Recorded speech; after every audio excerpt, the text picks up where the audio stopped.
Ladies and gentlemen, back from Washington, D.C. Ladies and gentlemen, I think they got something they want to say. I think they got something they want to say. Ladies and gentlemen, I think they got something they want to say. D.C. I think they got something they want to say. Welcome back to another episode. Once again, I'm your host, Kerstyn, and I have my co-host with me, the lovely Maxine, the Democratic wild card. Hello. It's everybody's favorite conservative in New York, Christopher Wright. And we are the Politricks Podcast. Today, we are on episode 12. Yes. Now we're chugging along. Crazy. Thanks to everyone for listening and sharing the podcast and leaving comments. Please continue to share it with friends and family. Follow us on Politricks Podcast on Instagram, Twitter, Politricks Pod. Find us on YouTube. And if you're listening to us on YouTube, definitely hit subscribe and leave a comment and hit like. We hope to add visual components to the episodes very soon, but it's a progress. It's a process. So, you just got to stay patient with us. We are also available on Spotify, Soundcloud, and the Anchor app. And as of the last time we spoke, we recorded our podcast. We're now on Apple. Finally. Oh my God, you don't know how hard that was. About time, Apple. They finally got us on there, so you can listen to us there. So if you're listening to us there, thank you. Continue to listen so we can start charting. So you have a lot of ways to listen to us. Please continue to do so. I also want to shout out New York and Texas for having the most listeners. I think Texas. Yeah, I know, it's so random. Oh, we get the South and the North in here. That's probably your boy over here. Hey, shout out my boys in Texas. Hey, bringing Texas, in your conservative. Lone Star State. Right. And then Illinois and California come right after. So those are those are our U.S. Those are none of my people. Yeah, I know. And I told you we talked about last real listeners. Yeah. So we talked about last time we were all over the world. Like I think Jamaica is our newest country. It's like so random. All these countries, so cool. Jamaica and Germany are the newest ones. So we're really getting out there. Speaking of California, we have a special guest today on the phone who is all the way in Los Angeles. Eme, and this is I have to pronounce this slowly. Ikwuakor. Am I right? It's Ikwuakor. Ikwuakor. Okay, Eme. So cool. Eme is a Nigerian American actor. He's best known for his roles on My Block, Counterpart, NCIS, Los Angeles, Inhumans, Inc., and the list goes on. He's like super established. He's like really, really dope, and I'm so excited to have him on the podcast. Welcome, Eme. Hey, I'm excited to be here as well. I've been just following along on your podcast, and I think what you're doing is really great, so I want to be part of it. Yeah.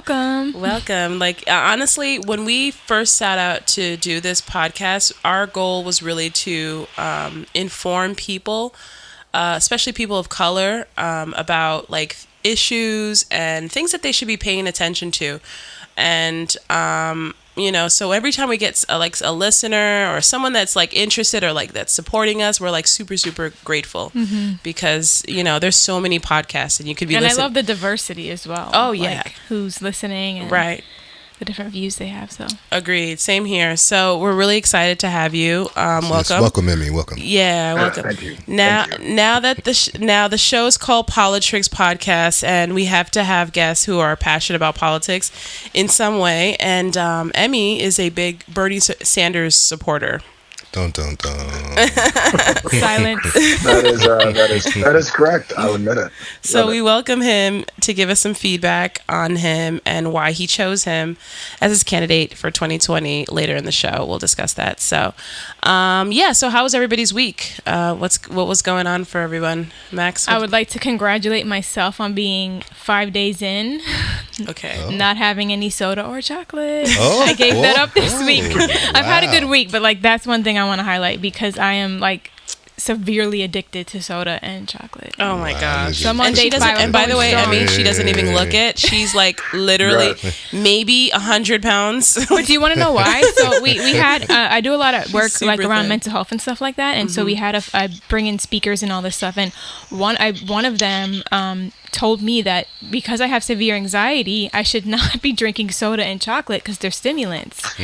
So she said someone with severe anxiety is just like adding to it. So it's actually, that's not about like weight or anything like that. It was actually to help reduce my anxiety. And I have reduced my anxiety. I probably have more rage though, because like I want it so bad. That's just the sugar coming out your body. Yeah. That's really what they say. Like, but yeah, the it takes some time to like down. So that's why I did that. It takes some time. So like I want to get to the point where I can't have sugar. Like unfortunately I'm not like out there. I've never really been too bad with sugar. Really? Yeah. I never. I mean, when I was a kid, of course, everybody's bad when you're a kid. But as you grew up, you were like, not big in desserts, ladies. Sorry, can't do it. I was a big dinner, man. Give me a big dinner. I'm full by the time dessert comes out. I'm like, I don't want dessert. You don't want like a good slice of cake or. I mean, from time to time, I have that. I need that fix like 1:48 in the morning. Hit you. You're like, okay, let me get some some ice cream or something, and then I have it then. So, but it's not like you're not over the top. Like I'm a sugar. And I need to stop. It's the worst. So for me, I was actually in LA for the last a week. I've been there for about 7 days, and it was literally the most busiest week ever. Like they had us all over the place, and we were there for the BET Awards experience. So I had like a few clients like participating. So that was, it was a lot. It was so deal. I have to say it was fun. The awards, I got to see Mary J. Blige's performance, and it was so good. Who was that young lady that you guys know what I'm talking about? She brought the flute out. Lizzo. Yeah, I didn't even heard. Me either, and I definitely downloaded that song. I was like, whoa, what a performance! Like that's a performance caught me off guard. She's a flutist. She's a flutist. Yeah, she is. Oh, yeah, so she's like everybody's talking about her. Like she has this like women empowerment type of. Like just supporting like her size, like being comfortable. She's very positive. Comfortable in her size, and not like letting herself feel like it was beautiful. Yeah, and Rihanna was very there. Confident. Yeah, very confident. Yep. Hey, you rolled the eyes with Rihanna. I saw the eye roll. I did not roll. No, I love Rihanna. That's my. I love Rihanna. I used to be that was a good eye roll. That was I was like, oh my god, yeah. I used to be obsessed with her. I am obsessed. I met her in person. She told me I was beautiful. Wow. Fell out. Oh my god. She's so sweet. She's amazing. Yeah, I got a crush on Rihanna. I just need her music. Like, just give us your music, dude. No, like, sis, do your thing. No, go ahead, girl. You've been LA for like 4 years. She's like close to $1 billion. Let her I know. Let her do her thing, right? Music is not going to get her to that billion. She's good, right? The Fenty Beauty. Did you see like her? She had a post on Instagram and she was like, "What are you wearing?" The normal question like, "What are you wearing?" And she was like, "Me," because it's her own clothes. I'm like, girl, that's a whole mood. Can you understand that? First of all, LVMH doesn't do like brand deals. LVMH is Louis Vuitton and what's the alcohol? I think it's Hennessy, or is it Olive and I think it's Veuve Clicquot if I'm not mistaken. But it's like this big high-end French company, and they don't do anything with anybody. For them to do that with Rihanna, it's huge. Wow. It's like what they did with the guy Virgil for his, when they made him the Louis Vuitton person. So it's what a time, What a time. Yeah, historical times. How about you, Eme? How was your week? It was good. I'm just working on a project, producing a project, so to basically deal with the political climate in this globally. So I'm just really finishing up the final details before we kind of go out with that with my creative partner. So it's been kind of like a hectic week, but it's been good. Is it going to be like a documentary? No, it's a docu-series. Oh, cool. Nice. I like docu-series. Yeah. I'm looking forward to seeing that. When do you think it'll be ready? I know we're still kind of beginning stages of it, so let's see. Okay. Well, we'll be on the lookout for it. So, awesome. Is everyone ready? Ready to politic? Let's do it. Let's dive in. Let's politics. All right. So, my first topic is about the opioid crisis. So the opioid crisis versus comparison to the drug problems in Black community. Let's discuss this. The inconsistencies of how the people of color are treated versus white people who are affected. And the reason why I bring this up is this topic in particular is I really feel like more so now than ever, there's been so many people who are dying of overdoses, or, you know, I'm finding out that a lot of people that are not a Black or Hispanic or Asian, who are white, who are having like problems with their family members who are on drugs. And it's huge. It's like so many, like I even, like my mom mentioned like something about someone she knew that that passed from, like, you know, like an overdose. So it's like, I lost an uncle as well. Really? Yeah, it was heroin. So this is so crazy, because back in the day, in the 1980s, how were people treating this when it was like affecting people of color? When it comes to the opioid crisis. No, it wasn't an opioid. Well, I think they named it something different. They called it. Well, I'm talking about. Well, okay, so so you know what? Let's talk about first the opioid crisis versus the 1980s, when like crack and right? like how that became like the drug that killed a lot of people. Yeah. I feel in the 80s, like I said, that was, of course, the crack era. That was, you know, and that affected, of course, a lot of inner city, a lot of inner communities, because coke was already a big drug at the time, if you look at it. I mean, but it was in the white communities, you know, the discos and the 70s. It was all over the place. So when crack hit within the Black community, it really was a devastation, because crack, I mean, I'm not trying to, young kids out there listening, I'm not trying to tell you, do this or do that, but coke's not a killer like crack is. Crack is made to, you know, you get high on crack, it's going to get you, and it's going to get you quicker, a lot quicker. So it affected the Black community a lot more than. But do you think that's the only reason behind that, though? Not the only reason. I mean, the only reason behind what? I guess with all of it, we'd kind of have to jump back a little bit, because this is actually from John Ehrlichman. This was Nixon's former domestic policy chief back in 1968. And he said, and this from his own mouth, that he has two enemies, the anti-war left and Black people. And he knew that he couldn't make it illegal to either be against the war or Black. But by basically putting the association with hippies, with marijuana, and Black people with heroin, he was able to actually criminalize them both heavily to disrupt the communities. And that's what he said. And so by 1980, it actually jumped up to 40,900 people. And then from around, 1980 to 2015, it went from 40,900 to 469,545. Incarcerated, right? Incarcerated, or people affected by, or died? Incarcerated, okay. And these are people. And what was that the were guy's name? What was the Nixon's? What was his name, and what did he do? What was his role? He was it's a former domestic policy chief for Nixon, and his name is John Ehrlichman. Okay, John Ehrlichman. And at the exact same time, what was going on was the crack and cocaine were used by whites and Black at the exact same rate. But the people who were Black actually rose, that were incarcerated from 1980 to 2010, rose from 6.5 to 29.1. Per every 1,000 people, and for white people, it only rose from 3.5 to 4.6 per 1,000 people. Wait a minute. So I just and for the listeners, we're in the studio, and Emmy's in LA. We're in the New York studio, and I'm literally on my computer looking this up, and it's devastating. The first thing that comes up on CNN Politics, aide says, Nixon's war on drugs targeted Black and hippies.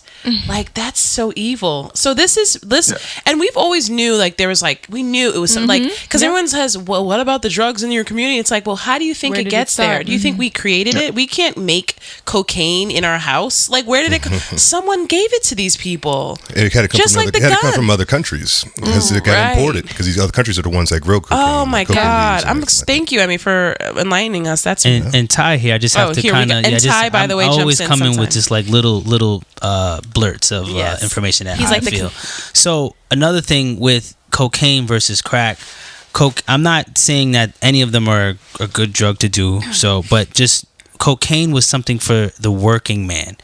Crack was for somebody who was trying to escape, because crack, you hit that and you're out all day. Somebody could take a bump of coke and still be functional. They still have families. They still have things to go operate. They're so lawyers, cocaine was more for not to say it was more for the white man, but if somebody who was in the black communities, it wasn't like, it's impoverished. Like people want to escape these type of things. They don't want to face reality. So crack is more of the super escape drug. You take a hit and you're out all day. So similar like a heroin kind of thing. You're just in the clouds all day. Whereas, cocaine is more for the working man. Not to say that you should do it, but now, I should add this in because it's very kind of important. Sure. So cocaine's very dangerous. I could say that because back in college, I did cocaine 3 times and had 4 heart attacks. Oh, so wow. if we're gonna say that cocaine is just for uppers and doesn't affect public health, that's a lie. No.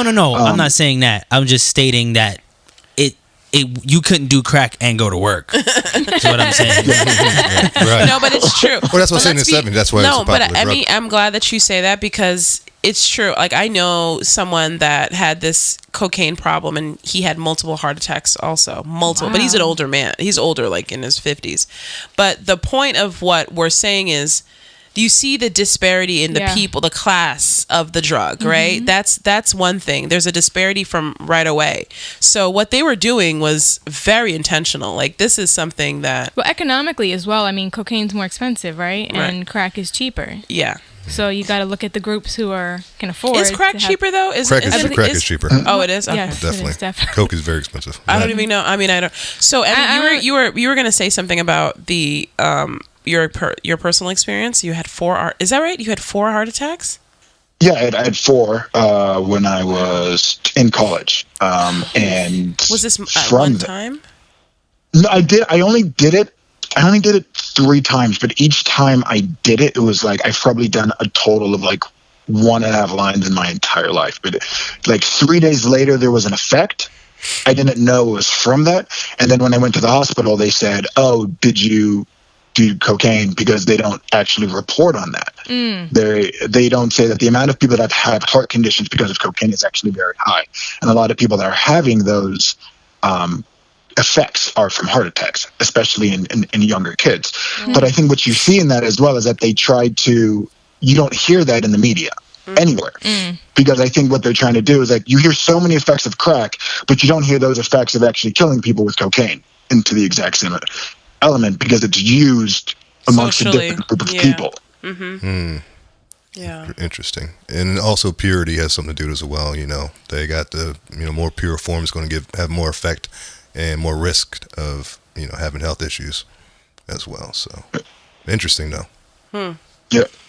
So now back to like the topic itself, like how do you feel this disparity like is like, cause I hate to be the person that says, hey, it's not fair. What about all the black people who suffered? You know what I mean? But, finally there is a solution, but is the solution even, is this going to help the crackheads in the urban communities? Is this going to be not at all? No. Okay. No, but one thing I want to say that I don't like to pull the race card. Like, it's not something I run to right away. It's not my default. It's a kind of a pet peeve of mine when people automatically do that. But when I was looking into stuff on this topic, it was just clear as day. Like, it is just, there is a race. It's just like clearly that race was a situation here. And I say that because the opioid crisis was named a national emergency, I believe it was called, something like that. A national health crisis. Epidemic or something of that sort. And it's like now when you have a lot of white people overdosing, and I read somewhere that there's more deaths to opioid overdose than gun violence and car accidents every year in the United States. So in fairness to the government, it is a serious problem, but it's just interesting that now all of a sudden you look at the groups that are affected. And I want to be fair, there's also very low income white families as well. Like there's neighborhoods wiped out and I know quite a few white kids that died. Right, I don't want to make it a rich white person problem. I'm not saying that, but it just seems to be very clear to me that once there was this disparity racially, there was a whole different perspective on it. Wait, did you say that there was a neighborhood that was wiped out? I'm saying you can find there was a documentary. I can't remember what his name. Is it white neighborhood or is it black neighborhood? It was a white neighborhood. There was from not like completely white opioids. What's his name? Somebody on MSNBC did a whole. I wish I had his name. He did a whole documentary on it or a series. Because what happens is, I'm sorry, I'm gonna cut it. Go ahead. I was just gonna say he went into the neighborhood and interviewed people, and there was like 10 families in like, you know, a week had lost kids. I mean, it was ridiculous. Sheesh. Yeah, and these are very, very low income white neighborhoods. So I don't want to make it like a rich white person problem. Oh, that's a good point too. What happened is all it takes is a lot of times is these kids, they find their parents Oxycodone or codeine they call it, in their, because they get it for painkillers and stuff like that, and that's an opioid. So they'll start messing around with their parents' painkillers, and then once they get addicted, then they can't get the opioids anymore from the painkillers. They move on to heroin, and heroin's a lot cheaper. I know Eme wants to say something, but I just want to make one point. I'm kind of confused as to why it. Like how I understand that the people who maybe had pain, a lot of times they'll have a car accident or something like that, it'll start it and they'll get addicted.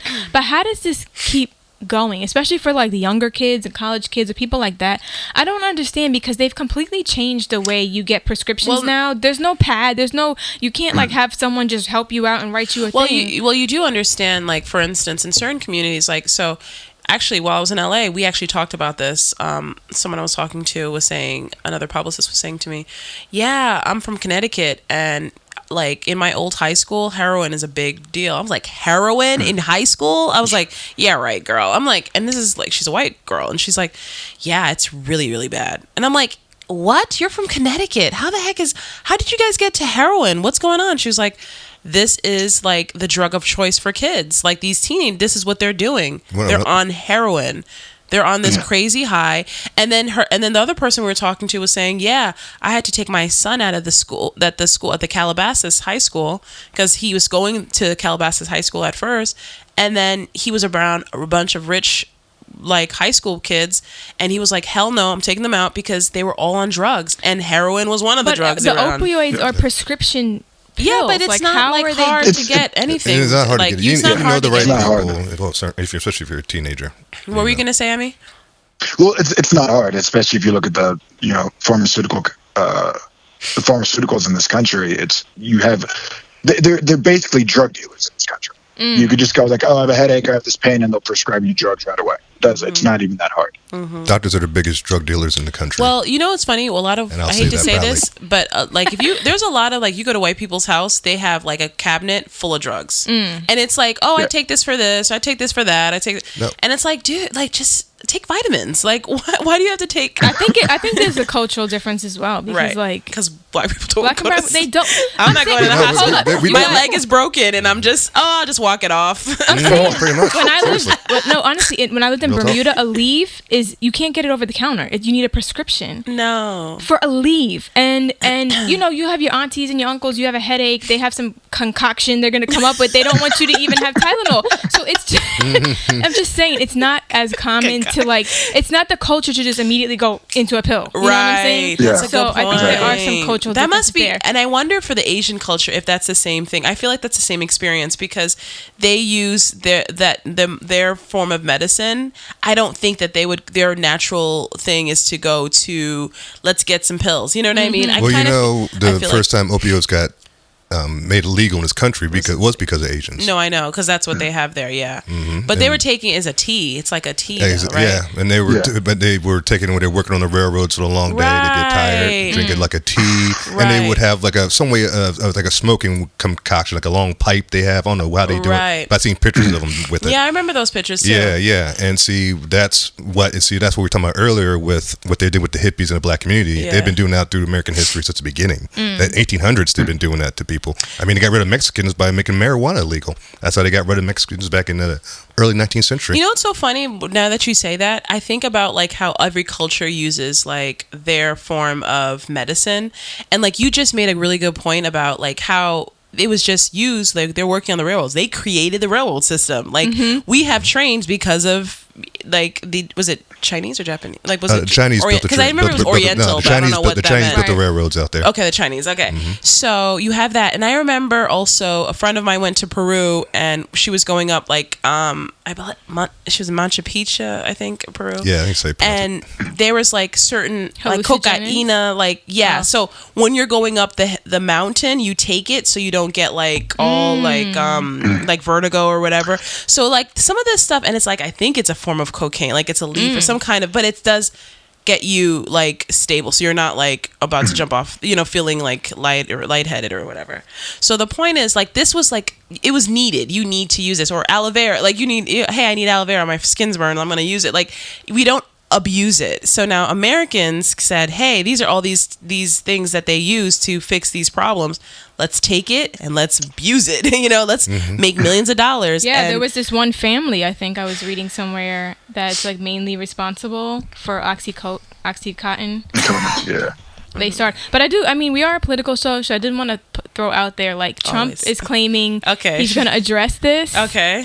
Like, your president is saying he's going to address this, or he wants to at least. And it's like, at the end of the day, like, I know, because I have a special needs child who's now on medication, and I see the process. Like, we have to actually physically see a doctor every time he has to get a new prescription. He has to physically view him, even though his condition hasn't changed. And they go through a automated system now, so it's not like you can write in a pad and get away. So it seems like, from a medical perspective, they've put some new controls in place in terms of he legalized CBD. Right. So I'm like, what is he gonna do? What are politicians, like, what can they possibly do to make it more stricter and to prevent?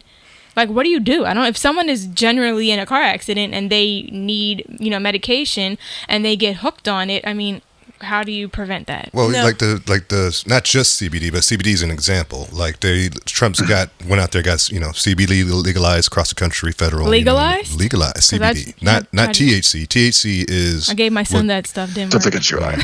Really? CBD oil. I don't know if it was the real one with the hemp in it. Maybe in LA. Try the ones in LA, because I don't think it was legal when I tried to order it online. Now it's legal. Try it now, because now you don't get the stuff from they have like the 99.9% oil. Doesn't work. Exactly. You can't trust it. You got to get one. So sorry, what you saying? He's doing that? So he's legalized it across the country, so anybody can get it now. That's why I don't know if people have been noticing, but you can go to stores, you go to, like, especially New York, go to corner stores, CBDs everywhere. Oh, I am seeing that. Mm-hmm. So wait, he thinks if people will start using CBD, they'll get their kids off of prescription pills. Is that going to give you the same high?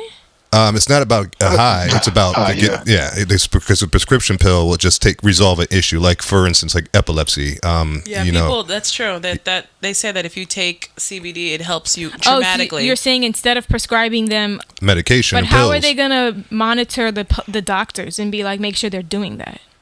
And that's the thing. That's why. There are people there's serious ways that like specialize in it, and they can talk to you. But I'm saying we want to change behaviors, right? So we want them to stop overly prescribing and instead these other options. Yeah, give them natural. But it's natural. It's natural. It's not like it's no side effects. But you have to have the doctor say, you have epilepsy. I'm not going to give you what X. I'm going to suggest you go there and get natural CBD. Yes. How do we make sure that's starting to happen? We got to get more doctors out there, because there are doctors out there that like there's a documentary, Forks Over Knives, where they teach you how to take care of a lot of health elements just by certain foods, changing your diet.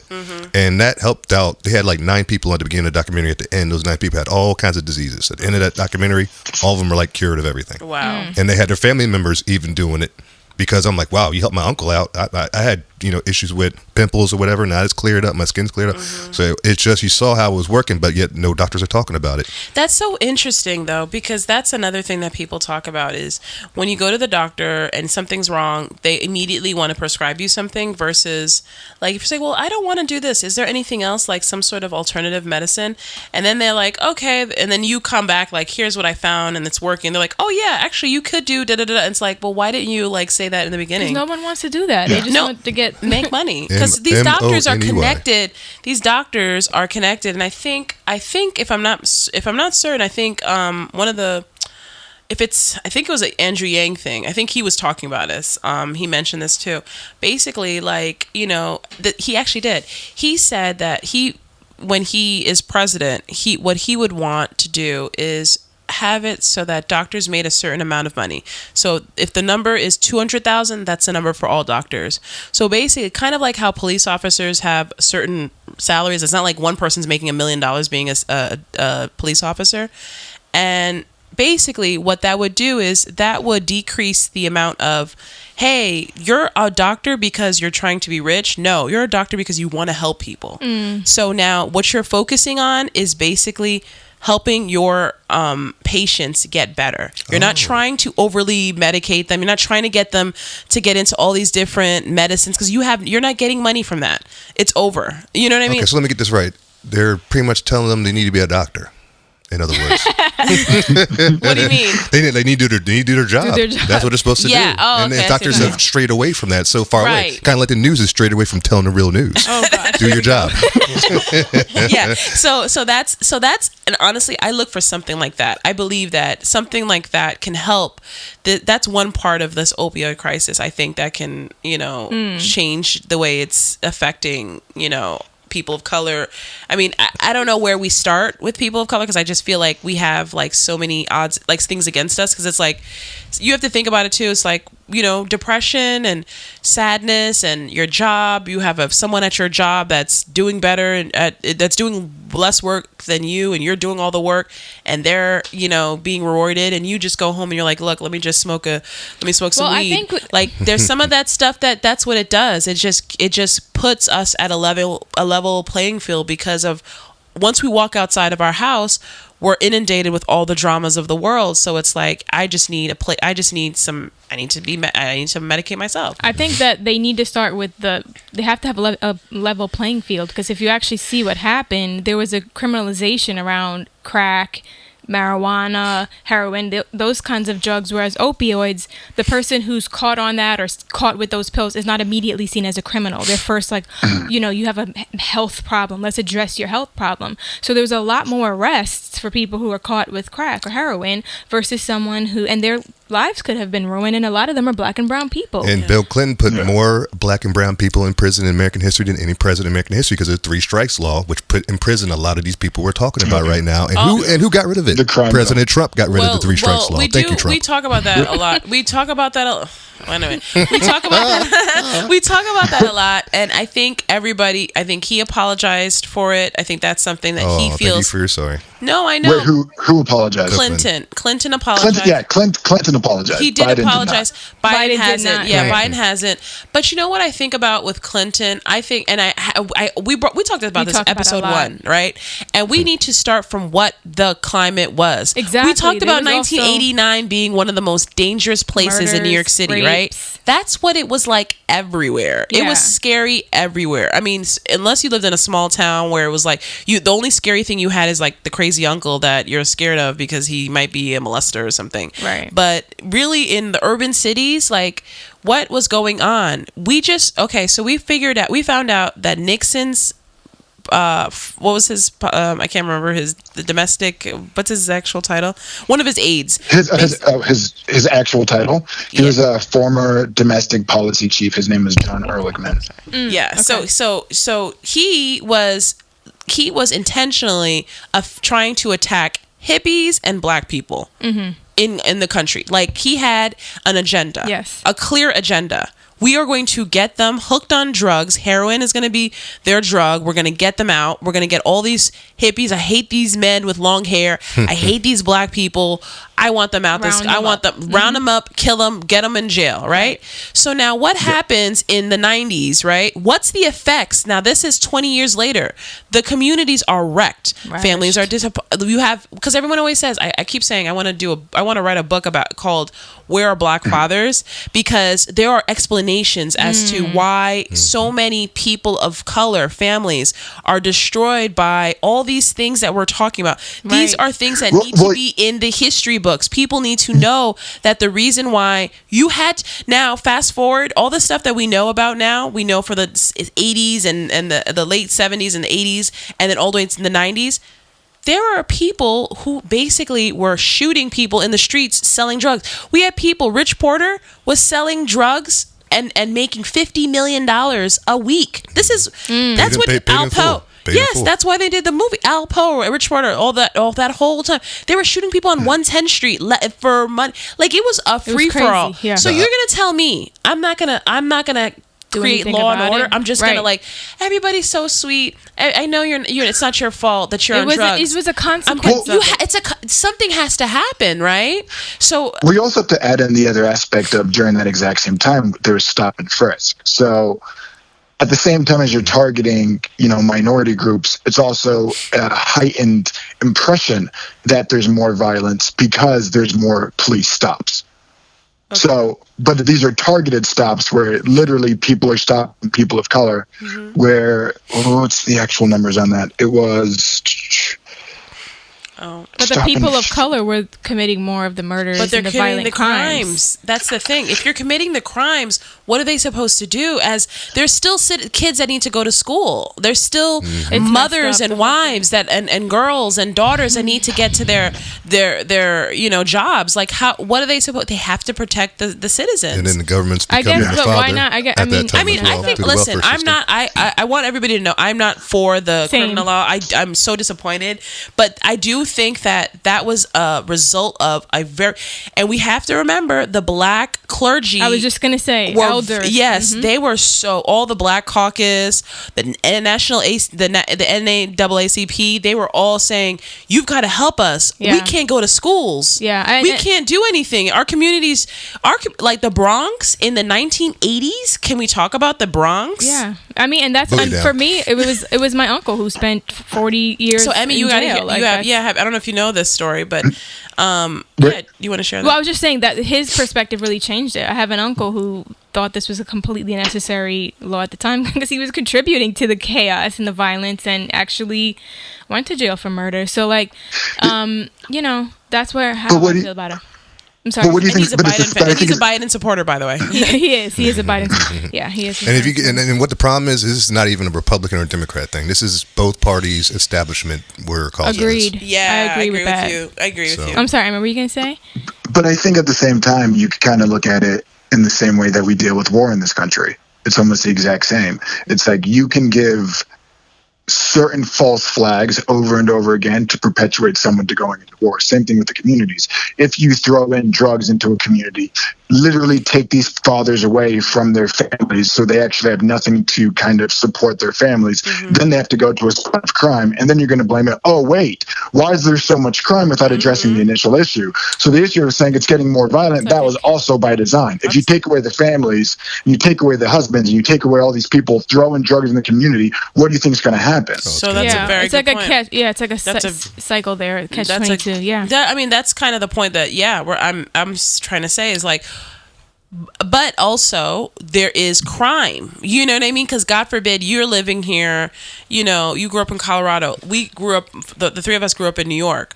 I'm sorry. In that time, you guys were in New York. I was in Germany at the time. Yeah, you were in the late 80s. Ladies, but then you went to Baltimore, which was 91. In 90. Well, so then you caught it. I caught it. Oh, definitely caught it right away. I definitely caught it. First time I came in Baltimore, I saw Heroin Acts for the first time. I remember that's my coming down Maryland, going to Baltimore, seeing Heroin Acts for the first time, and like, what is going on here? Yeah. And my dad's like, just keep going, just keep walking. They were like, weebles wobble, they don't fall down. Yeah. They were leaning all the way over, extending their feet. I'm like, what? Yeah. So it was we think about the vibe. So what I'm saying is, I'm not trying to personalize it with you, but I'm just saying we see the firsthand, like, growing up in the inner, like, the city is totally different than what it once was.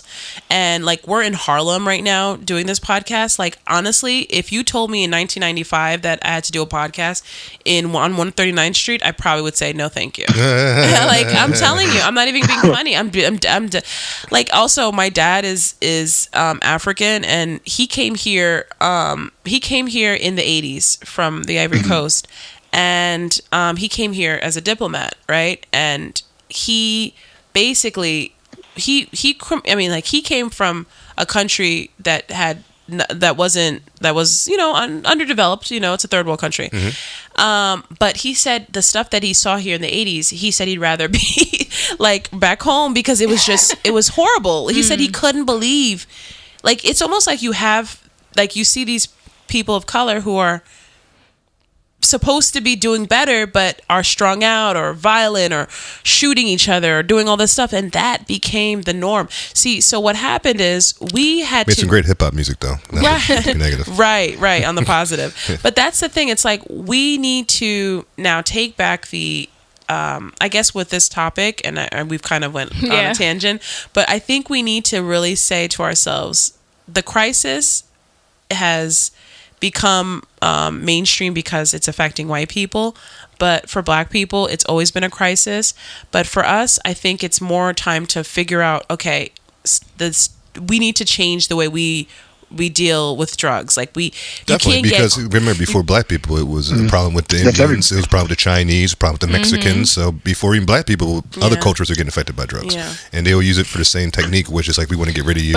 Now it's illegal. But again, to be devil's advocate, we talk about how the Black and brown people who were committing crimes were doing so because of the circumstances they were in and the socioeconomic perspectives that they experienced, which is a result of generations and hundreds of years of being set back, right? So we have to, and we've thought about that. So just wanted to, yeah. Hey guys, it's Maxine here with a special message for our listeners. I want to thank you for listening to Politricks Podcast and wanted to share an exciting offer to entrepreneurs and supporters. We are now offering businesses the opportunity to be advertised on our show during this mid-roll. If you're interested, please email hello@politrickspodcast.com. We are also taking support from our listeners through the Anchor app. Just click the Support This Podcast button and you can give whatever you want. The funding is helpful to increase our production so we can add video and start marketing and advertising for our podcast. We appreciate you and please continue to listen to the show. So we got to get to the next topic. This is a interesting one. Alexandria Ocasio Cortez, the representative of like the AOC. Are you going to say your tagline? Alexandria Ocasio Cortez. Oh Jesus!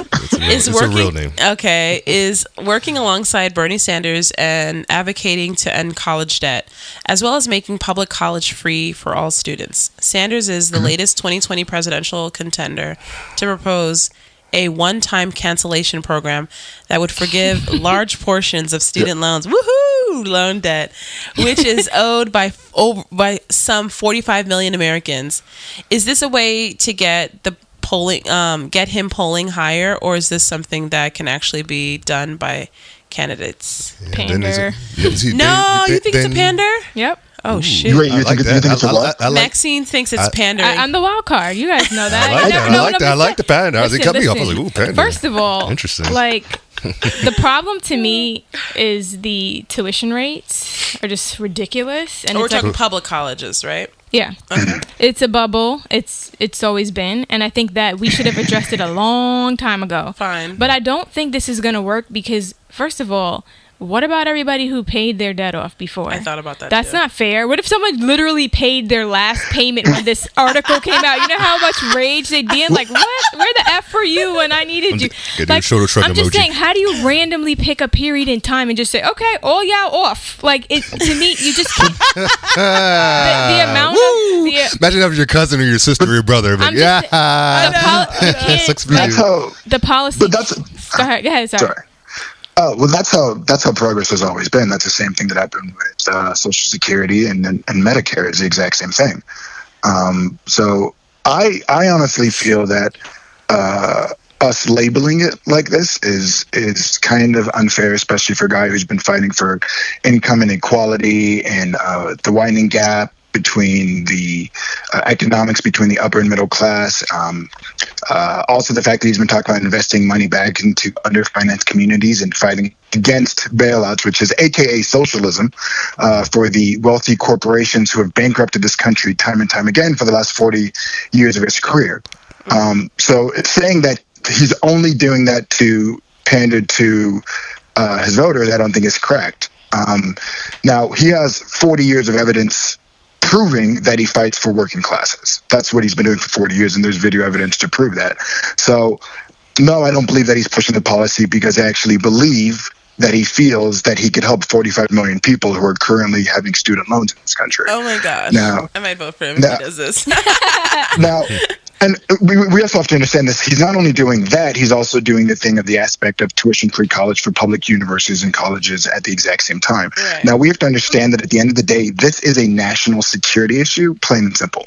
Rising tuition costs and high interest on education is going to bankrupt our children's future. That's true. It is jacking up already. It's jacking them up already. Yeah, it's showing that. Can I just share something real quick? So I've told you guys I was a teen mom. So I was in my first semester of college when I was pregnant. And I was in a finance class, and my professor was like, I hope this doesn't offend you, Maxine. You're the only one pregnant in the room. But like, do you mind if we like basically use you as kind of a guinea pig, your unborn child? And we did a whole financial model around my daughter and what, at the rate that tuitions were growing, I think it was like 3% every year, what it would cost, 18 years out when she needed to go to school. And if the model we had used, it came to like $300 and something thousand. Oh God. Yeah. If it was just going at the rate that it was going. And I'm just like, that's why for me, like, I think again, spiritually, I love what Bernie's trying to do, but I feel like they should have addressed this out of control. Like, I also feel you shouldn't have to pay that much to go to school, even a private school. I feel like it's out of control. See, I mean, kids. Do you see other countries like the UK? I mean, I know they don't have as many people as us. I hate comparing countries like that, but like, it's crazy how much tuition is out here. I know. And the education isn't that great, and the education system is horrible. My message to the kids, Gen Z especially, don't go to college. Don't waste your time. They're taking away freedom of speech on colleges as we get all these kids marched around making no sense. Go to a tech school, save a lot of money, get something your specialty like in, now and use that to make money. Is like high school. Trade schools. But that's the thing is we have tech schools, but we're still going to need doctors. We're still going to need engineers. We're still going to need all of those that are going to be expensive. We can't have everybody going to tech schools because we still need people to save lives. No, very true. Well, very you true. can go on YouTube and learn stuff on YouTube. You need to start saving some money. You want to be a doctor. A brain surgeon, learn on YouTube. Yes. Hey. No, I think realistically they have to address because I mean, why should a university? I get it, you need to make money, but they're like a multi-billion-dollar business, and I don't think that's necessary. I understand they have to make their tuition. I mean, they need the cost of the school, but really, it's ridiculous. It's like a corporation. I mean, all that money to teach Marxism. And why did they? I just feel Marxism.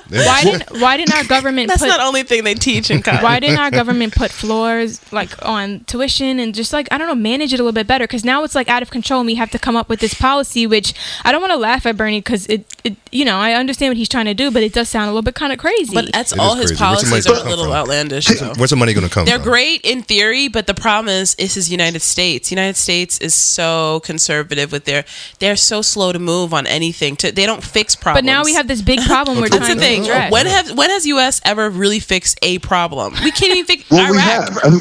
we have to look at that. We have to look at what they did with Social Security and Medicare. Look at that's not even helping, and that's still look what they just did with prison reformer President Trump. I mean, Trump is getting things done. Yeah, I mean, going Social seriously, Security is going to blow up too, isn't it? It's been saying, it's not even, since I was young, they've been telling me that I'm not going to have Social Security when I'm older. No, we're not. My dad is 61, so he's like looking at it and stuff, and it's not going to be enough for him to like maintain. I don't even think that. I hear what you're saying, but like they said did that really fix the problem? No. Marketing class. People are living longer. Yeah, it is. People are living longer. They weren't expecting people to live until they're like 90. So these people are baby boomers. They're biggest generation in like the past 100 years. And they still haven't died. They're all alive. We're like, whoa, man! Like their kids or grandkids are dying from opioid overdoses. Not to be negative. God, bring back the other topic. Oh God! But all I can say, I think I'm sorry. I want to know what because this is our stand. The three of us all have this. We all kind of unify on the Bernie Sanders thing. We don't. We're not supporters of Bernie. We don't. We just. See, here's my thing with Bernie. I think Bernie is a type of guy that's great to listen to at a bar, like when I'm drinking. Yeah, when you're college. When you're in college, like, man, friends. You're right, man. This old dude's cool, man. You got this old dude's really cool. He's giving us the business. Yeah. I know, screw the Wall Street. I get him up.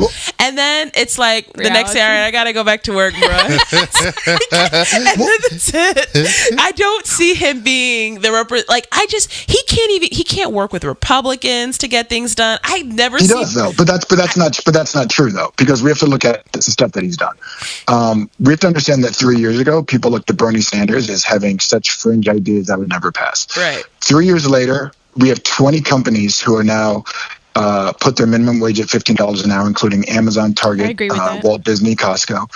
We have Medicare for All that 106 Democrats have co-sponsored on and have a 70% approval rating. Yeah, that's Obama also wanted healthcare for all. Like he ran on a completely different thing. He ran on a public option with universal care. Yeah.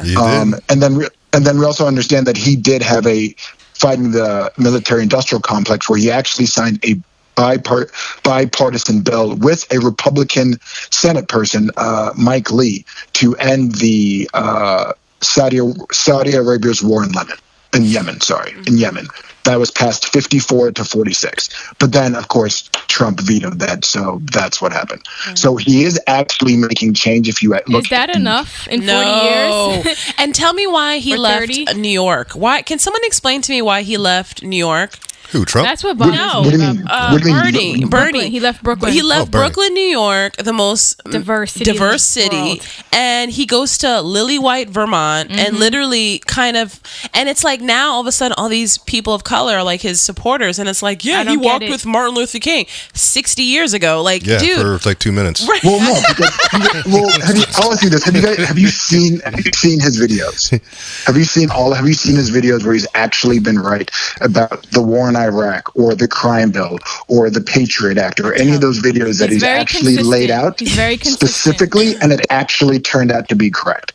So, but don't you feel like all he does is talk? That's what I was going to say. Because it's like he talked about all this stuff, but then voted for the crime bill. Like, I don't get it. Because like, how do you vote for the crime bill? The reason why he voted for the crime bill, he actually pointed out the reason why he wouldn't vote for the crime bill, but he had a Violence Against Women Act in regards to helping them. And I understand the thinking of why he would do that, because he'd be like, look, right now, if I'm voting for the Violence Against Women Act, that's helping 50% of the women, especially women of color, at the exact same time.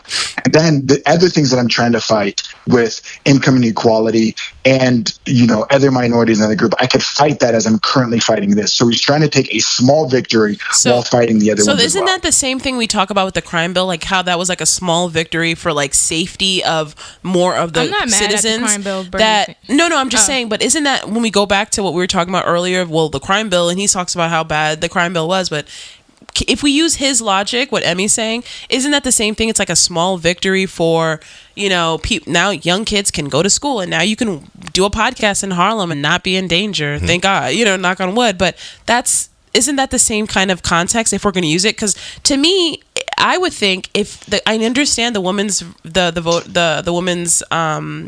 Violence Against Women was part of that, but I would stand out just on the auspice. If I'm a congressman, I'm standing out. I'm a senator, excuse me.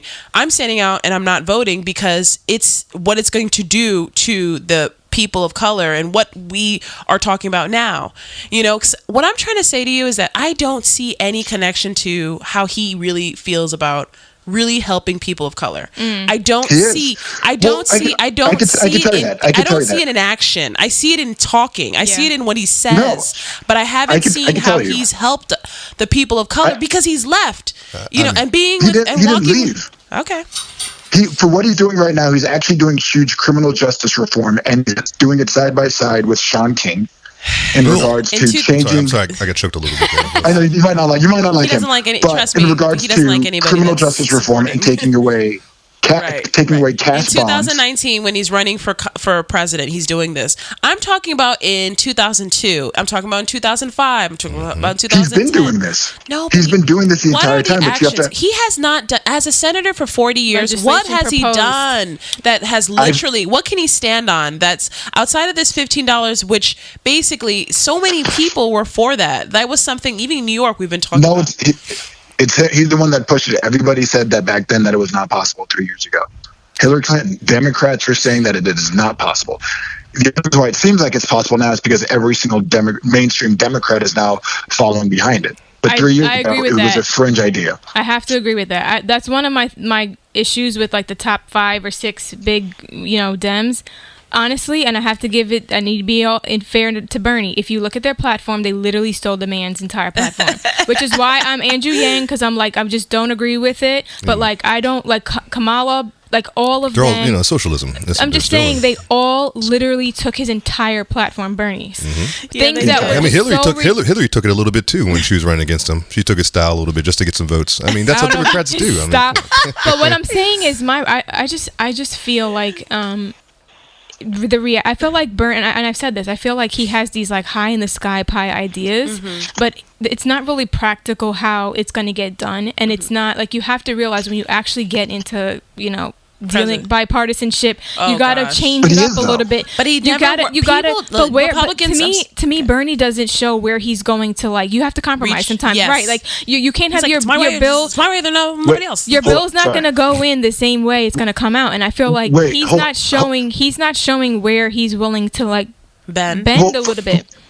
Hold on. Sorry, you're cutting it out. Say that again. So I was saying that with my issue with Bernie is, and I don't want to use the term he's too left, but I just feel like he's so set in his policies, and to me they're so high in the sky pie kind of ideas that aren't practical in terms of what legislation will actually be passed and end up. Because a lot of times legislation that is proposed is not what you actually get, and he doesn't seem like he's willing to, like, he's like, this is my idea, this is how it's going to be, this is what I'm going to deliver for the people, and it's like a dream to me, and I don't see where he's trying to compromise on some of his ideas.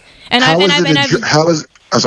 were you saying? Sorry. No, I was just going to say, and I'm agreeing with you that the Dems are stealing his platform. So I don't understand how you're saying that it's a pie in the sky when literally every single thing that I was saying with $15 an hour, co-sponsoring Medicare for all, thing with Yemen has already come into fruition. States have already passed companies have already passed $15. Do we federally have $15 minimum? Do we federally have at this point? But again, fast food employees getting fired around the world as we speak right now. Do we federally? So we have to look at. We have to look at the progression. We have to look at he's done this and he's not even in power. That's what we have to look at. He's doing this and he's not even in power. He's doing this. He's doing this when the Republicans. His job is he's also doing this when the Republicans had a majority. That tells you something. Right, but he's doing all this with zero power. Can we be honest? 40 years of being a senator, and that's what you like. 40 years, bro. Like Trump's done more than Trump has done more than 3 years. Trump has not. Trump is actually. Trump is actually not even been partisan. Trump hasn't even been partisan. He's just done executive actions, which can be reversed with the next president. He couldn't even pass his own. He couldn't even pass his own health care bill in a Republican Senate. So we have to understand that he's only doing the executive orders. Yeah. That's all he's doing. No, prison reform's not an executive order. That is the law, my friend. Which one? Prison reform. The Freedom Act? What is it called? It's called the Freedom Act? It's not called the Freedom Act. No, it's called First Step. Sorry, First Step Act. First Step Act. Yeah, but what? Okay, but that's prison reform that the Democrats have been pushing more than anything else. And they couldn't get it done because they got no backbone. Like your boy Bernie Sanders has no backbone. He's a jellyfish. Like the time the 3 black girls ripped the mic from his mouth from Black Lives Matter because he's soft, and that's why Bernie can't get nothing done. He needs other people to do it for him because he's an old man that just runs his mouth. He has been doing it though. He's been running his mouth. He hasn't been passing the laws. He approached Amazon. He approached Walmart. He increased the weights for Disney and Walmart. He went and actually did a bipartisan bill with Disney. Like they need more help with the Republican. He's doing it, and no one's on his side. Now, $15 an hour, all these things are being pushed along. Every single thing he's been saying for 40 years. He's pushing socialism. You're for socialism as well. The tax cuts are socialism. Are you a socialist? Would you? I don't even know what that means. I don't know. I don't even know what that technically means. What is that really? That means that you believe that the government should give basic needs or support that's not what it is. I'll ask you a question. Do you believe in the fire department? Yes. Thank you. Okay. Do you believe in Social Security, roads, public schools? Let's see. We could even count. Let's just say. So I guess communism is a better word. That's a society. That's not communism. That's a society. She's trying to say I should have said communism. Yeah, but Kanye. No, he's definitely not a communist. I'm not a communist at all. And you wouldn't say. No, Bernie. Some people you wouldn't say. No, I wouldn't say Bernie's a communist at all. No one would say he's a communist at all. I would say he's a socialist. Socialist. What's the difference between communism and like the free? Hold up. My question is, what's the difference between communism and free medical, free school, free, like what we're trying to do? Oh, I see. That's what I'm trying to ask. Good question. Okay. So first off, we have to look at the exact same things. If we're looking at schools, we already have public schools in this country. Right. So if you're against public schools, then we have an argument. But you're for public schools, I'm guessing, right? Yes, I am. Mm-hmm. Are you for Medicare? Wait. Are you okay with Medicare? That's the elderly, right? Medicare. Correct. Are you okay with that? I sometimes mix up that and Medicaid because I have issues with Medicaid. Generally speaking, yes. Generally. These are all the things that he's trying to. These are all socialistic aspects of a society. Mm-hmm.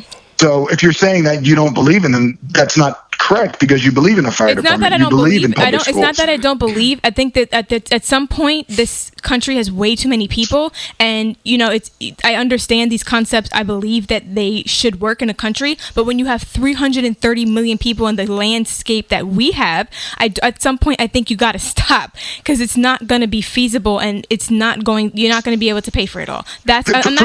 On theory I believe it, but I just don't see it being practically applied. The only reason why we have a huge issue with it is because we spend so much money on the military. So people don't see the benefits that could actually be benefiting regular individuals. That's a good point. I agree with you. So, and that's the biggest socialistic aspect, that we spend literally almost 67 cents to the dollar towards the military. Is that right? But no one's talking about, how about we cut that in half and actually throw that back into actual social programs? That is a problem. I'm not mad at that. I think we cut it though, didn't we? We actually raised it. We actually raised it. Didn't Obama cut Trump raised it. Oh, yeah. Trump gave it a boost. Yeah, he was not a military. But he was anti-war. I thought he was anti-war. He is so anti-war. Why is he putting more money in? Because defense part of military. That's not defense. And defense, that's why this country's only been attacked. How many times have we been attacked? Right. Compared to other countries? It's not defense. It's not defense. That's not defense. It's not getting attacked. What is that then? If you're not getting attacked, you're putting yourself from getting attacked. That's called defense. We haven't been attacked. I didn't realize that the sanctions in Venezuela was defense, or sanctions now in Iran and trying to steal other countries' oil. Are you upset because there's less avocado now? Sanctions because we need to cut. It's tariffs. We need to save. It's money. This country needs to get out of its debt. We're trained to have $20 trillion in debt. And making all this stuff free is not going to decrease the debt. Sorry. If we're not involved in any types of wars and any of those kind of things, why do we need more money in defense? Why can't it just stay where it is? Why add? For example, if there's no increased risk. I agree. Good question. It's like, for example, I lived in Germany for 5 years. We lived in Germany because there was two bases over there, Baumholder and Mannheim, both U.S. owned, paid for, military, all that good stuff.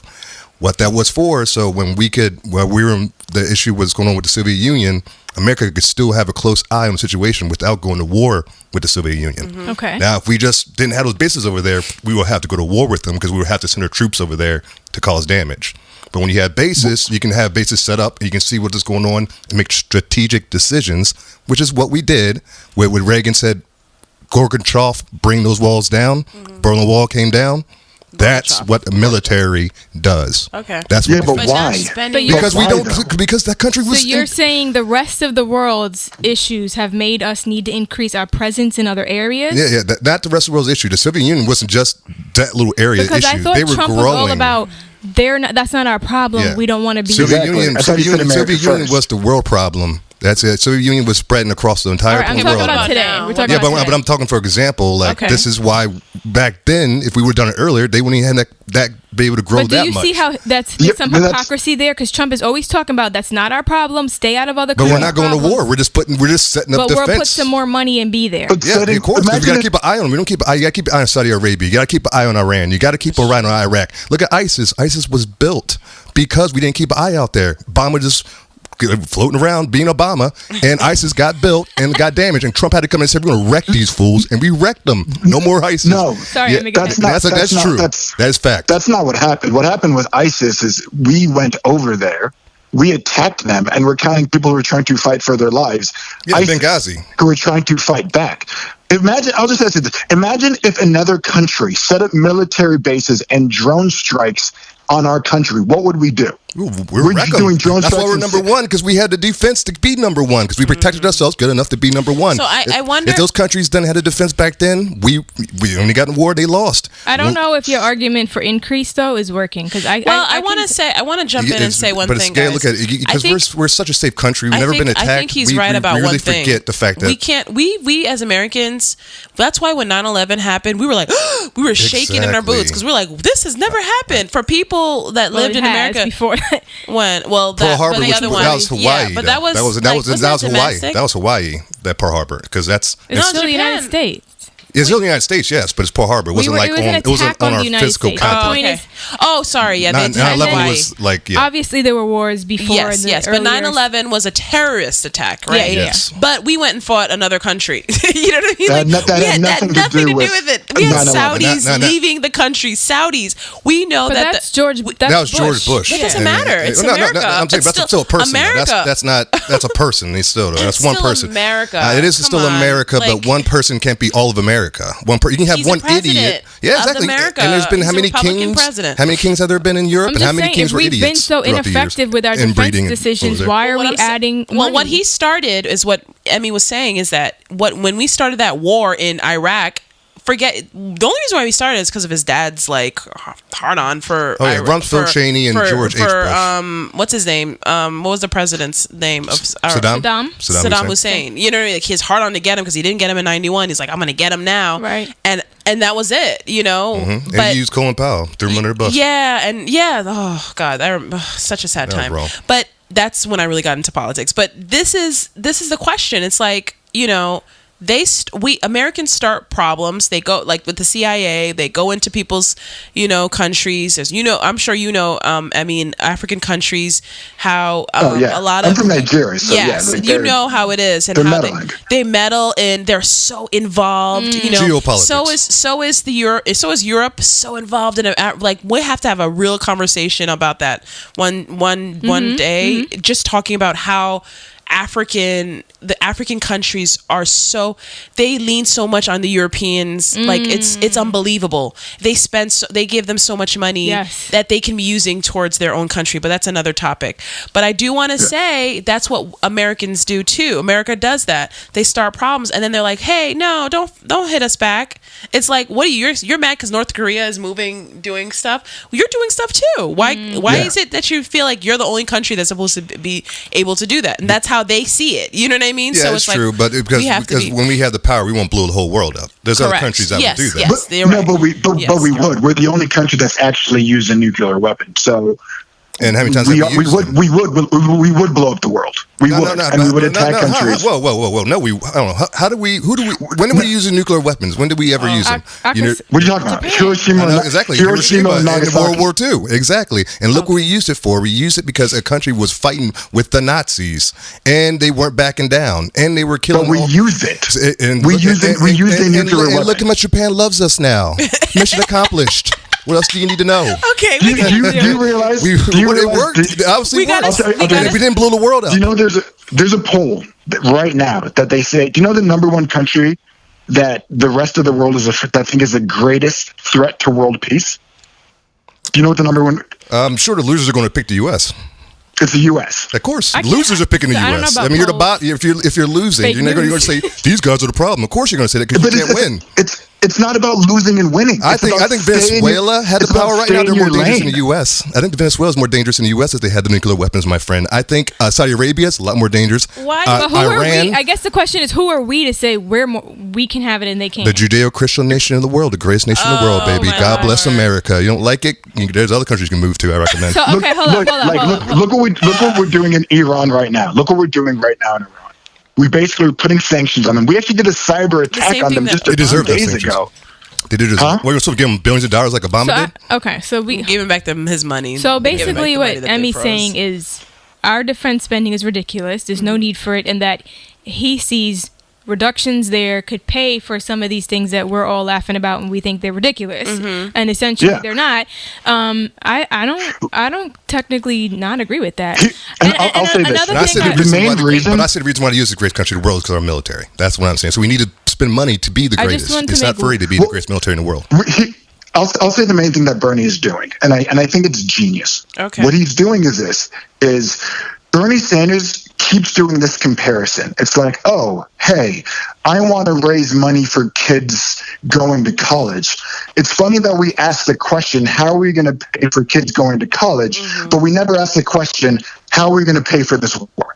That's what he always keeps setting up the conversation at. So, of course, that's his vision at the end of the day. Will he get everything done? No. Of course we know that. And we understand that in regards to a negotiation, you usually get somewhere in the middle. We understand that. But you need someone to shoot past to where they want to go. Right. But at the same time, he's setting up a comparison. How come we can't take care of our citizens here. How come us as college students can't get tax breaks, but the wealthy can get $1 trillion tax break who don't even need it? I mean, can I ask you a question? So we just sat here and talked about, I don't know how many presidents. We went back to Reagan. Mm-hmm. So with Democratic, Obama, Republican, so all these presidents, the last 4 or 5 of them, increased spending in defense. Democratic or Republican, seems we love defense here. Why do you think Bernie's going to change that? Because all I'm telling you is this: go to the video. It's back in 2003, I think, or 2002, where he basically outlines what would happen if we go into Iraq and the unintended consequences. He is right on, he says 5 different points, I believe it is. He's right on 5 different things. Every single time he goes back to, we should be investing back into our communities. If you notice, that is what he's doing right now. Every single thing that he's trying to do is as a senator, all these years that he can tell his colleagues, warning, and they still vote to increase spending. Why do you think as a president it's going to change? Because they're not listening. It's not his fault. But Eme, can I just say something on a very superficial, like, call me like a really dumb like person, but like I'm trying to vote for the next president. If you put Trump and then you put Bernie Sanders against him, and I listen to Bernie and I just see like this guy, this is what I'm saying. I see businessman on one end, right? Flawed with all his quagmires. We know what he has. Trump. We know what goes on with Trump, right? But then we see Bernie, a lifelong advocate.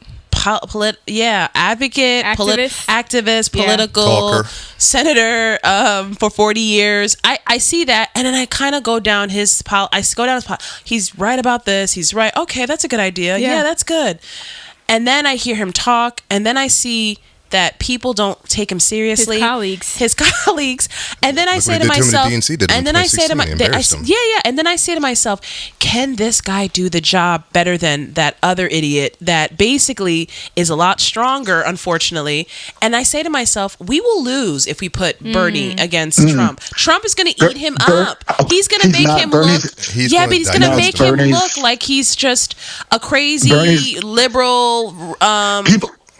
Like hippie, and people don't understand like he's like a northeast like hipster. He's a beta male. Oh, stop. He's go ahead. He's a beta. At the end of the day, what they're going to look at is this. People go into the voting booth and they look at, well, how is this person going to help me? And the only person that's actually talking to the middle class, because it's not a right and left issue in regards to, hey, I want to make enough money so I can pay for my kids' diapers. It's not a left and right issue that I want a higher education. It's not a left and right issue that I don't want to be harassed and hassled by the cops. At the end of the day, all the stuff that he's talking about is human issues. And that's what they're going to vote in the election. That's why Hillary lost. Hillary lost because, she might be a Democrat, but her policies and her voting record was awful. And people realize that. She was a senator for like maybe 6 years. Like she wasn't a senator for that long.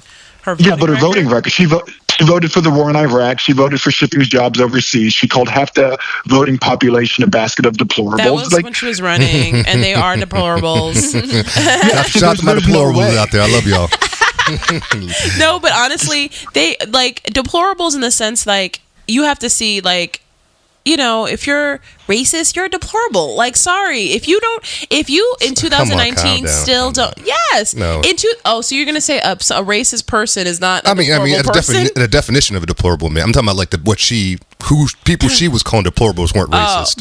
Exactly. She said half of his supporters are a basket of deplorables. But she's talking about half of them being racist. Then. But you don't know which half you are. Some person could be like, I'm not voting for Hillary because I don't like you, so that makes me a deplorable. because you voted for the war in Iraq. Like that's what she missed, she lost. I mean, when you were just saying those going to the voting booth, I felt like you're missing a huge population as well. You're talking about the middle class and all of that, but what about the people who don't want to pay any more taxes, who love this rah, the United States is the big bully of the world, and they like their defense, and they like the law and order. Like, you have to think about, they want their guns, they want abortion, they want abortion bans. No, I'm saying you're not.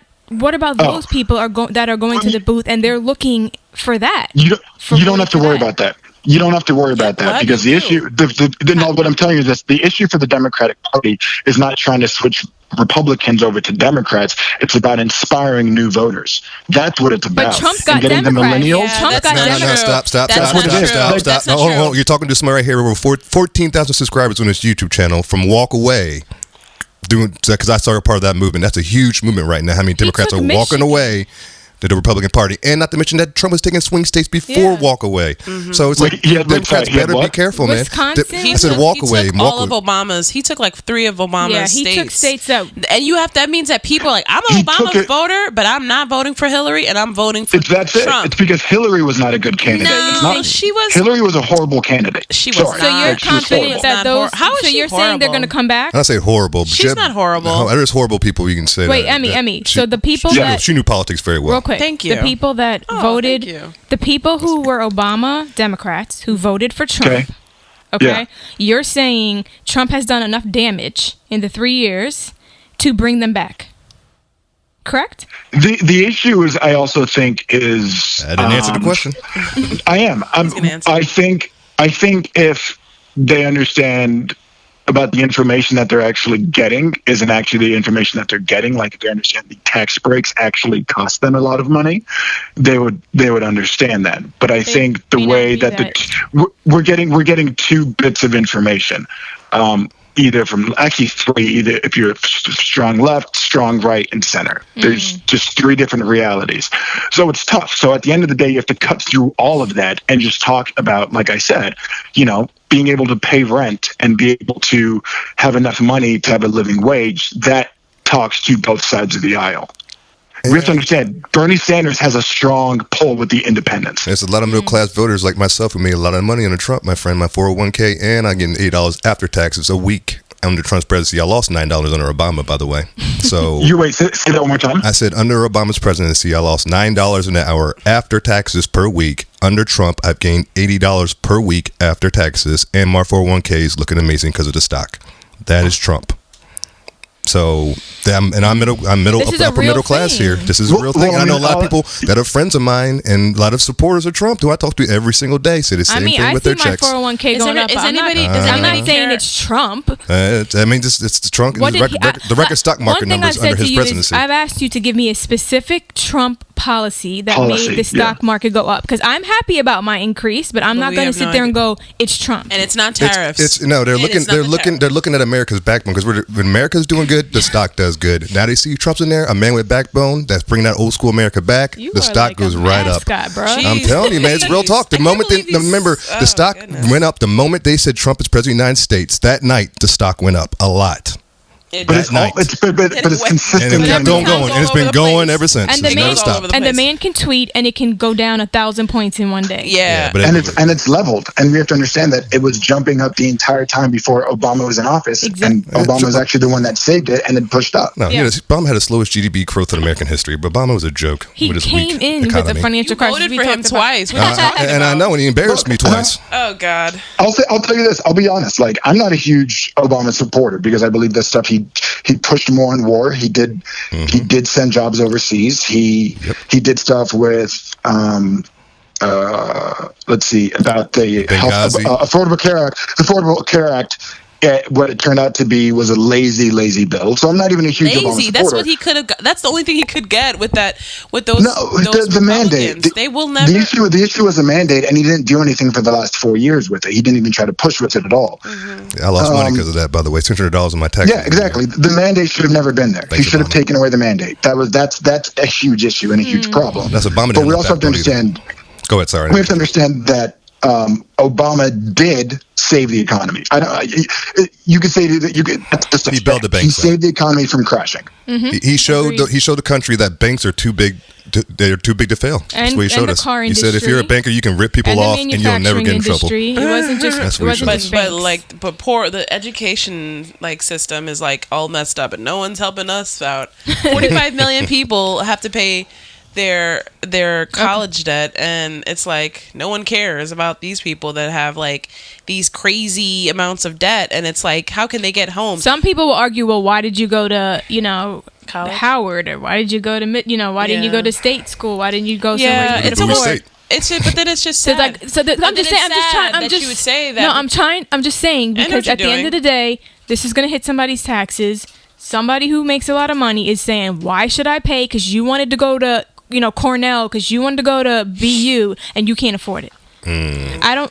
Well, we have to understand I'm not saying I agree. I'm just saying that's a real thought. Why didn't you go to CUNY? Why didn't you go to SUNY? You could still get a good job. In their mind, that's how they're thinking. Be community college. Be reasonable with it. Be responsible. Be responsible. That's the word I was trying to get. Yeah. So, but I also don't count that as irresponsible. I think it's something that's a system that's set up that forces you to actually have some type of career to go into the college sector. Take in debt. They knew what they were doing. There's no reason why a 17-year-old kid who says that he makes no money should be qualified for a $30,000 loan. Yeah, that's we have to understand. Really crazy. But then how do they go to the system is a whole. So what do? They go to CUNYs since they can't. What is the real solution here? But then the education isn't great in CUNY. But I'm just saying that I'm talking about both sides of the argument. Now we're just trying to say, what do we do from here? That's what do you do? Because it's the school is bad. Because I told you my answer. If I go to CUNY, I'm not going to tech school. I'm not doing that. or and then automate or sales. What do you call those? So I had maybe I'll just. I'm not going to become. I just want to wrap up. What do you call it? A car mechanic? Mechanic. I'm not doing that, man. She couldn't even forget the name of it. I just want to because someone at I talk about this stuff at work as well, and I had a little pod mate also. Say that was their argument, I shouldn't pay for you to go to so-and-so school. Why should I do that? And I said, believe it or not, a lot of these kids who are going to these good schools are changing generations of poverty, dysfunction. And I gave a good example. I talked about the valedictorian at my high school. He was a Polish kid, and he was very, very, very poor. I mean, people were kind of teasing him. He had a very broken English accent. And I bumped into him a couple years ago in a suit and tie down Wall Street.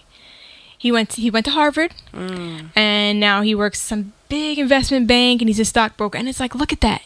Total, his parents immigrated from Poland, changed dirt poor. This kid was going to school the same outfit every day, didn't have a penny to his name, and completely changed the whole trajectory. Can I add another person to that? Can I add Obama to that? Can I add Michelle Obama to that? These are people that they're the president. That's the president, the first lady.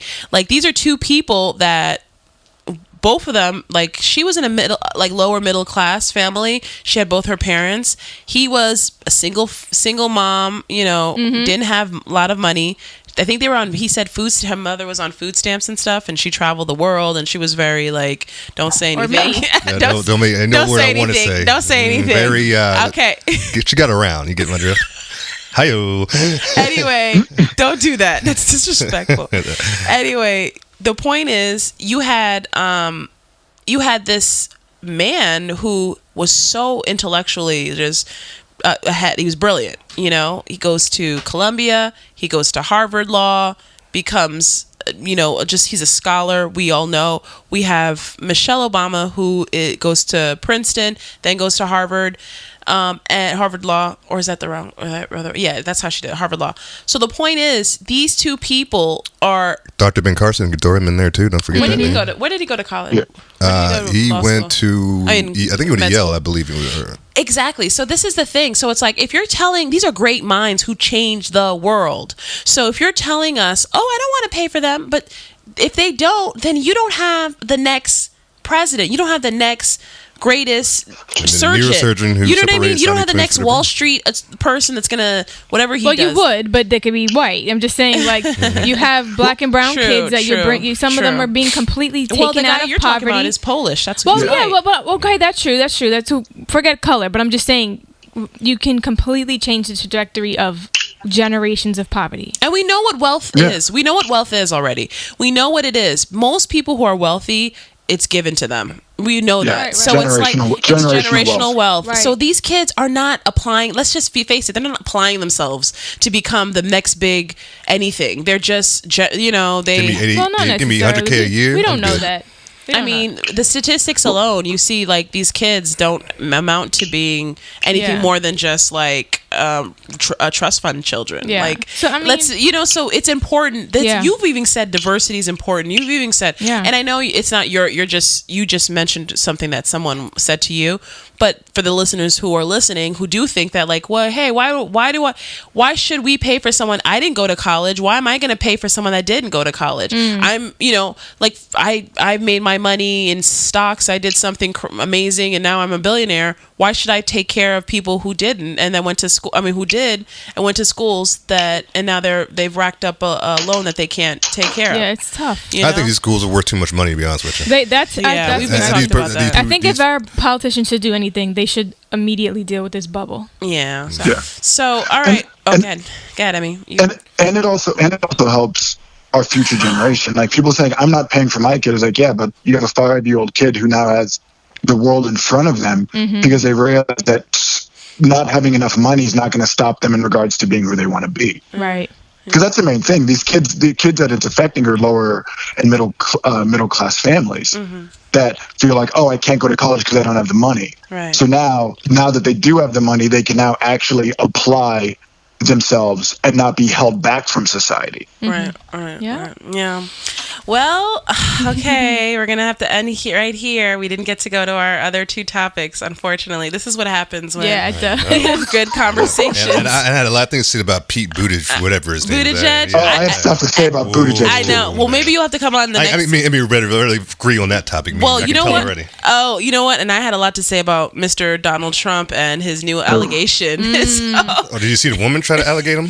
Give me a break. Not his type. Okay, stop. Yeah, not his type. That's the proper thing to say when someo's giving you an. He just shuts it down like that. And shame my type, and it's over. Like, of course, because look, she's on. She accused you of rape, like, you know. No, she was on Nancy Cooper telling rape fun though, or sexy. Like, we got to do this again because we got to go back to that. Eme, we're gonna have to bring you back. Thank you for joining us. Yeah. Let me just wrap us out.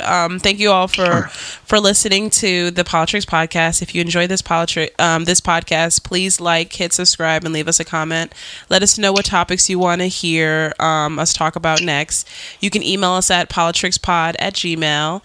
Thank you so much again to our guest, Eme, for such a blast. Thank you. It was a fun conversation. It was a pleasure, man. It really was. Time. I hope you don't feel any way like how we kind of attacked you. That's how we do things. You watched the show. Don't feel like you're the only one. Yeah. Right. But I want to leave this out with let you guys know there are less than 500 days. I think it's like 497 days left. Days until the 2020 election. So get informed and please watch the Democratic presidential candidates tonight and tomorrow. We will also break down in next week's episode basically the candidates, some stuff that they say, and we're going to try to do our best because it's an hour show. We try to be an hour show, but we always go over. Right now we're at 120, so 125. So we're going to do our best to kind of bring you some of these candidates and what they say and their policies. Eme, again, thank you. Thank you. Absolutely. Thank you. Appreciate it. I'm Kerstyn J on Instagram. Maxine.Outerbridge. Conservative in New York. And it's the countdown to Trump's re-election, folks. Oh, gosh. Eme, what's your Instagram, Eme? Shout out your Instagram. Oh, yeah. My Instagram is, I think it's just Ikwuakor, my last name. Ikwuakor. Perfect. All right, everyone, have a great week and enjoy. Listen to and watch those debates. It's going to be really good. Bye. We're out. God bless America.